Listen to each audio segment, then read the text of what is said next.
Secret kasi ito pero sa liba namin. Kahit gano'ng kakagaling, pag nagkamali ka ng habits mo, uubusin ka niyan. Sumasaya ako pag nagtitinda ako. Kahit kumita lang ako na maliit, masaya ako, parang gano'n.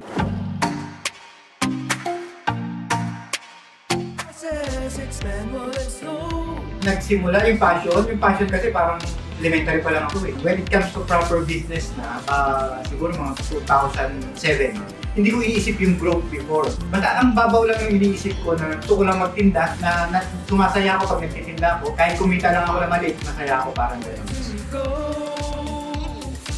So yung business na to actually hindi ko siya inisip. Natural din siya dumating kasi passion ko siya. So mahilig ako sa motor, so mahilig ako sa speed. Unti-unti, nangyari to na negosyo na pala siya. So business na pala siya.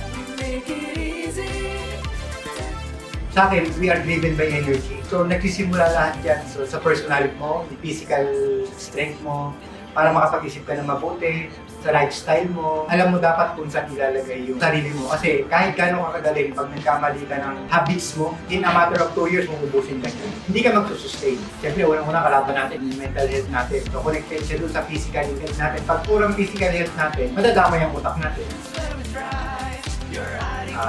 Secret kasi ito pero sa liba namin. Ang strategy ko kasi, always power play. Tayo yung nakikita, tayo yung something may identity. Yes, of course, napakalaking bagay. Nakikita ko siya ng future bilang heads. Hindi mawawala yung supervision and control. Ang hirap pag marami, paano mo kontrol yun ng punta mo isa-isa, punta ka ng Manila, di ba? So yan, napakagaling. Si Direct, talagang ang saya ko pag may nakakausap ako ganyan, ibibigay sila ng mga ideas, strategies. Hindi mo kakayanin na mag-isa. Kailangan mo na kasama. At Direct, we make it easy. We make it easy.